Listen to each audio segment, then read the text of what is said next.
AU entrance exam 2021 की preparation में BSc physics के मॉडल पेपर का यह पार्ट 5 है।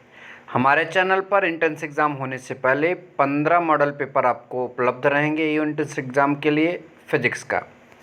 चलिए इस वीडियो में जो प्रश्न आपको करवाने हैं उनको जल्दी से देखते हैं। पहला प्रश्न है 4270 का कोटिमान आपको ज्ञात करना है। तो देखिए कोटिमान के लिए आपको दिए गए जो संख्या होता है उसको आपको 3.16 से तुलना करना होता है और उसको पहले घात के रूप में लिखना है। तो 4270 जो है उसको घात के रूप में लिखोगे तो 4.27 और गुणते 10 की घाते जो बनेगा 3 बनेगा।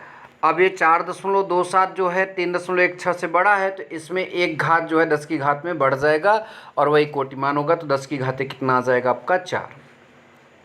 चलिए दूसरा देखते हैं। दो समान वेक्टरों का परिणाम शून्य है, उनके बीच का कोण। परिणाम मतलब उनका परिणाम ही शून्य है। तो एक वेक्टर ऐसे होगा इधर और एक वेक्टर ऐसे होगा इधर, तभी अपोजिट साइड में जब लगेंगे तभी उनका मतलब कि परिणाम शून्य हो सकता है क्योंकि समान है। तो जब अपोजिट वेक्टर होते हैं तो उनके बीच का एंगल कितना होता है 180। तो इसका सही जवाब आपका हो जाएगा 180। ठीक है।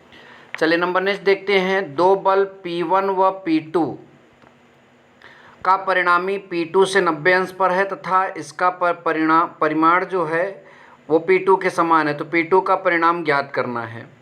तो देखिए जो ज़्यादा सॉल्व करने वाले मतलब कि क्वेश्चन होंगे उनको मैं अलग से न्यूमेरिकल में आपको 18 तारीख को कम से कम 100 क्वेश्चन 3 वीडियो में आपको उपलब्ध करा दूंगा। तो इसका सही जवाब मैं बता दे रहा हूँ, इस समय इसको मैं सॉल्व नहीं करा सकता, थोड़ा सा इसमें लॉन्ग सॉल्व है। ठीक है।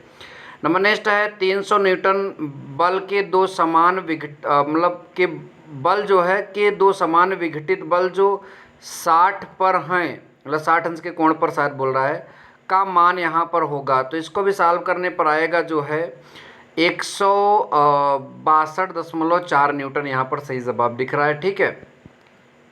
नंबर नेक्स्ट आपका अगला क्वेश्चन, एक जेट इंजन है।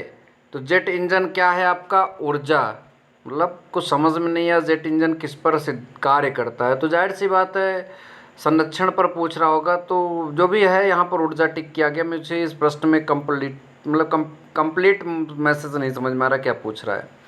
नंबर नेक्स्ट, किसी वस्तु के वेग को 2 गुना कर देने पर उसे रोकने के सापेक्ष दूरी क्या होगी।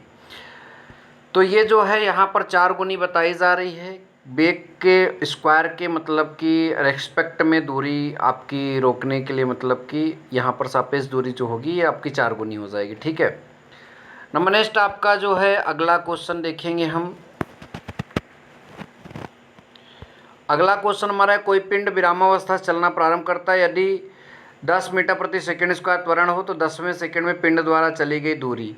तो इसको जब सॉल्व करेंगे तो आपका उत्तर यहाँ पर बनकर आएगा 95 मीटर। ठीक है। 95 मीटर इस प्रश्न का क्या हो जाएगा सही जवाब हो जाएगा। नंबर नेक्स्ट आपका है, पृथ्वी पर 1 किलोग्राम व 2 किलोग्राम के दो पिंडों पर लगने वाले गुरुत्वाकर्षण बलों का अनुपात यहाँ पर आपको ज्ञात करना है। ठीक है।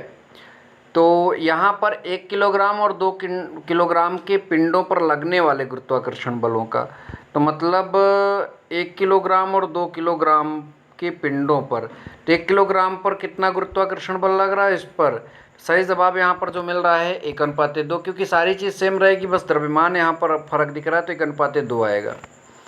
ठीक है। नंबर नेक्स्ट देखेंगे, 1 किलोग्राम भार का मान कितना होता है 9.8 न्यूटन। ये सब ने रटा होगा, इसमें कोई मतलब कि बहुत बड़ी बात नहीं है, आप सबको पता भी होगा इसका जवाब। ठीक है।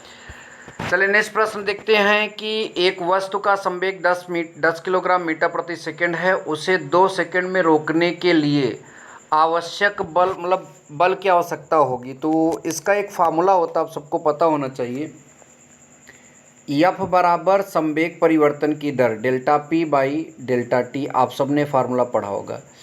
तो बल आपको ज्ञात करना है। तो देखिए संवेग जो है आप डायरेक्ट पुट कर दीजिए यहाँ 10 और समय जो है यहाँ पर 2 पुट कर दीजिए। ठीक है। तो 10 में जब आप 2 का भाग देंगे तो आप सबको पता है 5 आएगा। तो सही जवाब इसका कितना हो जाएगा 5 न्यूटन। समांतर चतुर्भुज का गुरुत्व केंद्र स्थित होता है। तो इसका सही जवाब जो है यहाँ पर चतुर्भुज की भुजा दिख रहा है। तो सही जवाब यहाँ पर चतुर्भुज की भुजा पर तो मुझे तो नहीं लग रहा है, यहाँ पर विकर्णों के कटान बिंदु पर होना चाहिए। मैं इस पर टिक मार दे रहा हूँ, इस समय क्लियर मुझे भी नहीं है, लेकिन यहाँ पर चतुर्भुज की भुजा पर सही आंसर किताब में दिया गया है। तो ये किताब थोड़ी सी रॉन्ग भी मैसेज दे रही है। तो मेरे हिसाब से विकर्णों के कटान बिंदु पर ही उसका गुरुत्व केंद्र होगा। आपको जो भी आंसर पता, मतलब कि आप अगर इसका आंसर सही जानते हैं तो कमेंट में ज़रूर बताइएगा। नंबर नेक्स्ट है, द्वितीयक वर्ग का उत्तोलक है। तो द्वितीयक वर्ग के उत्तोलक की बात करें तो नींबू निचोड़ने की जो मशीन है वो द्वितीयक वर्ग का उत्तोलक है, क्योंकि कैंची, चिमटा, प्लास ये सब एक तरह का दिख रहा है, तो उसमें जो है द्वितीयक वर्ग का नींबू निचोड़ने की मशीन ही होगी। नंबर नेक्स्ट, किसी सरौते के आयाम की भुजा 5 सेंटीमीटर तथा उसके भार की भुजा की लंबाई 4 सेंटीमीटर है, यांत्रिक लाभ। तो इसे कैलकुलेट करने पर जो यहाँ पर उत्तर दिया गया है, अब ये देखिए इसका उत्तर जो है 1.25 दिया गया है। या फिर अगर आप सॉल्व करते हैं और आप श्योर हैं कि इसके अतिरिक्त कोई आंसर आ रहा है तो आपका भी जवाब सही हो सकता है, क्योंकि मैं यहाँ उत्तर इसमें देखकर आपको बता रहा हूँ। नंबर नेक्स्ट, यम द्रव्यमान के कण का जो संवेग है p है, इसकी गतिज ऊर्जा आपको ज्ञात करना है। तो गतिज ऊर्जा इसका यहाँ पर mp बता रहा है ऑप्शन में, जबकि मैं इससे सहमत नहीं हूँ। यहाँ पर मैं इसको निकाल लूँगा, क्योंकि p बराबर आप सबको पता है m इंटू वी होता है, ठीक है। तो आपको गतिज ऊर्जा इसकी ज्ञात करना है, तो k बराबर क्या होता है, हाफ mv² होता है। तो ज़रा ध्यान से आप इसको समझिएगा, क्या होता है, हाफ mv²। तो अगर हम यहाँ पर ऊपर एक कोई और m का गुणा कर दे, ज़रा ध्यान से देखिएगा, तो ऊपर m² v² हो गया और m² b² की जगह हम p² लिख सकते हैं, तो ऊपर p², नीचे आपका 2m आएगा। तो मेरे ख्याल से ये आपका ऑप्शन नंबर 4 जो है यहाँ पर सही हो जाएगा, क्योंकि ये मुझको पता था, मैंने तुरंत यहाँ पर सॉल्व कर दिया। तो p²/2m यहाँ पर सही जवाब बनेगा, जबकि इसमें जो आंसर दिया गया था बुक में, ये आपका जो है mp बता रहा था, जो कि गलत था। नंबर नेक्स्ट देखेंगे हम अगला प्रश्न आपका, 10 अश्वशक्ति की मोटर द्वारा 7.46 मीटर गहरे कुएं से प्रति सेकंड पानी खींचा जा सकता है। तो सही जवाब मैं यहाँ पर देखकर बता दे रहा हूँ, उसको कैलकुलेशन में थोड़ा टाइम लगेगा, इसलिए इसका कैलकुलेशन नहीं बता रहा। इन सारे प्रश्नों को आप ध्यान रखिए, जितने भी 15 मॉडल पेपर में प्रश्न आएंगे सबको मैं चुन चुन कर लगवा दूंगा, घबराइए मत, ठीक है। इस समय इसका सही जवाब जो यहाँ पर दिया गया मैं आपको देखकर बता दे रहा हूँ। तो ऑप्शन नंबर 20 जो है यहाँ पर 100 किलोग्राम दिया गया, ठीक है। 100 ग्राम के एक पत्थर को ऊर्ध्वाधर ऊपर की ओर 60 मीटर प्रति सेकंड के वेग से फेंका गया। 7 सेकंड बाद पत्थर की गतिज ऊर्जा यहाँ पर पूछ रहा है। तो गतिज ऊर्जा का फार्मूला होता है जो है हाफ mv², लेकिन ये 7 सेकंड बाद पूछ रहा है, ठीक है। तो यहाँ पर जो है तो इसको कैलकुलेट करना पड़ेगा, जी की भी वैल्यू दी गई है। तो यहाँ पर जो उत्तर यहाँ पर दिख रहा है इसका मैं बता दे रहा हूँ आपको, 10 जूल यहाँ पर आंसर दिख रहा है सही जवाब में। विरामावस्था में यम द्रव्यमान के पिंड में संचित ऊर्जा होगी, विरामावस्था में। तो यम द्रव्यमान के पिंड में संचित ऊर्जा यहाँ पर होगी, यहाँ पर बता रहा है mc², ठीक है। बर्फ का अपेक्षित घनत्व 0.9 है। जल में तैरते समय एक बर्फ की शिला का जो भाग जल में डूबा रहेगा वह है। तो इस 67 नंबर प्रश्न का सही जवाब लिखा है 9/10 भाग, 9/10 भाग इसका जो है जल में डूबा रहेगा। नंबर नेक्स्ट आपका देखेंगे, एक लोहे की टुकड़े का आयतन इतना दिया है, जल में डुबोने पर उत्प्रेक्ष बल लगेगा, जल का घनत्व दिया गया है। तो इस प्रश्न को जो सॉल्व किया जाएगा तो उत्तर आएगा आपका 40 न्यूटन। नंबर नेक्स्ट आपका है हर्ट्ज मात्रक है। तो भैया हर्ट्ज किसका मात्रक है, आवृत्ति का। ये तो बहुत सरल चीज़ है। सरल आवर्त में क्या स्थिर रहता है, सरल आवर्त गति में क्या स्थिर रहता है। तो 70 नंबर प्रश्न का जवाब होगा आयाम। नंबर नेक्स्ट, दो डंबल के जोड़े जो एक दूसरे से टकराते हैं तो उत्पन्न ध्वनि की प्रकृति होती है। तो इसमें जो जवाब दिख रहा है आपका गोलीय ध्वनि दिख रहा है, ठीक है। नंबर नेक्स्ट, 1 डिग्री सेंटीग्रेड ताप बढ़ोतरी पर ध्वनि के वेग में कितना वृद्धि होती है। तो ध्वनि के वेग में जो है 1 डिग्री सेंटीग्रेड टेम्परेचर बढ़ाने से 0.6 मीटर पर सेकेंड होता है, ये क्लियर भी है। नंबर नेक्स्ट, एक गुब्बारे का आयतन 35 डिग्री सेंटीग्रेड पर 3.08 लीटर है। यदि गुब्बारे को 5 डिग्री सेंटीग्रेड तक ठंडा किया जाए तो आयतन हो जाएगा। तो इस प्रश्न का जो सही जवाब आपको दिख रहा है ये आपको होगा 2.78 लीटर। नंबर नेक्स्ट आपका देखेंगे 74 नंबर प्रश्न, बराबर मान के n प्रतिरोधों को श्रेणी क्रम में जोड़ने पर तुल्य प्रतिरोध P तथा समांतर क्रम में जोड़ने पर तुल्य प्रतिरोध Q है। तो P/Q का मान ज्ञात कीजिए। तो देखिए श्रेणी क्रम में जोड़ोगे अगर आपको बराबर मान के यन प्रतिरोध को, ठीक है, तो यहाँ पर जैसे मान लीजिए एक एक ओम के आप यन प्रतिरोध जोड़ेंगे तो कुल कितना आ जाएगा आपका यन, मतलब कि एक एक ओम के यन प्रतिरोध जोड़ोगे श्रेणी में तो डायरेक्ट जुड़ जाएगा, तो आपका मतलब कि यन मान आएगा। कुल मिलाकर अगर यन बार जोड़ोगे तो यन आएगा, तीन तीन ओम को जोड़ेंगे तो तीन यन आएगा।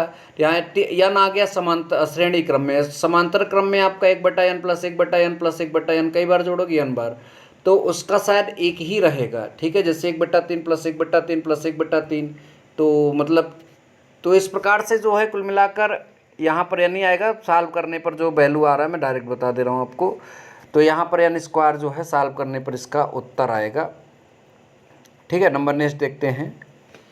अब जवाब में यही दिया गया है।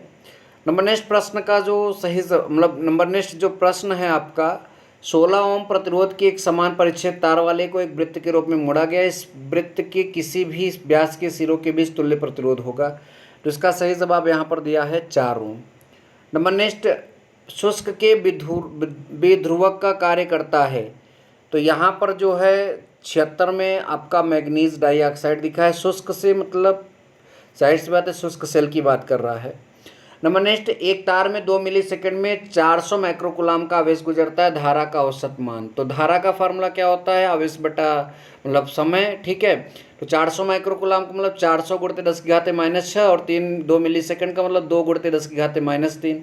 तो यहाँ पर 2 से भाग 400 में दोगे तो ये आपका 200 बढ़ जाएगा और 10⁻⁻⁶ ऊपर जाएगा 10⁻⁻3। टोटल सॉल्व करने पर ये मेरे ख्याल से जो बनेगा इसका सही आंसर वो option number B 0.2 ampere. Number next, एक संयुक्त सूक्ष्मदर्शी के अभिदृश्यक एवं नेत्रिका की आवर्धन क्षमता M1 M2 दी गई है। सूक्ष्मदर्शी की आवर्धन क्षमता क्या होगी। तो इस प्रश्न को मैंने एक बार शायद और क्लियर कराया था। इसका M1 गुणित M2 होगा। ये ऑप्शन देखते हैं। तो यहाँ पर ऑप्शन भी दिख रहा है, पहला वाला ऑप्शन M1 गुणित M2 ही सही हो जाएगा, ठीक है। चलिए नंबर नेक्स्ट क्वेश्चन देखते हैं। आवर्धक लेंस को कहते हैं सरल सूक्ष्मदर्शी, सरल दूरदर्शी, संयुक्त सूक्ष्मदर्शी, इनमें से कोई नहीं। 79 का यहाँ पर लिखा है मतलब कि सरल सूक्ष्मदर्शी, सही जवाब में यही दिया गया, ठीक है। एक वस्तु तथा अपसारी लेंस की बीच की दूरी जो है लेंस की फोकस दूरी की m गुनी है। तो इसका रेखीय आवर्धन सॉल्व करने पर कितना आएगा। तो इसका सही जवाब दिख रहा है 1/1 + m, ठीक है। लेंस की क्षमता जो है -5.0d है। इसकी फोकस दूरी आप ज्ञात करेंगे तो 5d होने का मतलब फोकस दूरी जो है आपका 20/2520 के आसपास आएगा। तो यही आपका होगा 81 नंबर में ए जवाब सही हो जाएगा। इस वीडियो में इतना ही, मिलेंगे नेक्स्ट वीडियो में। Thank you so much. जय हिंद, वंदे मातरम।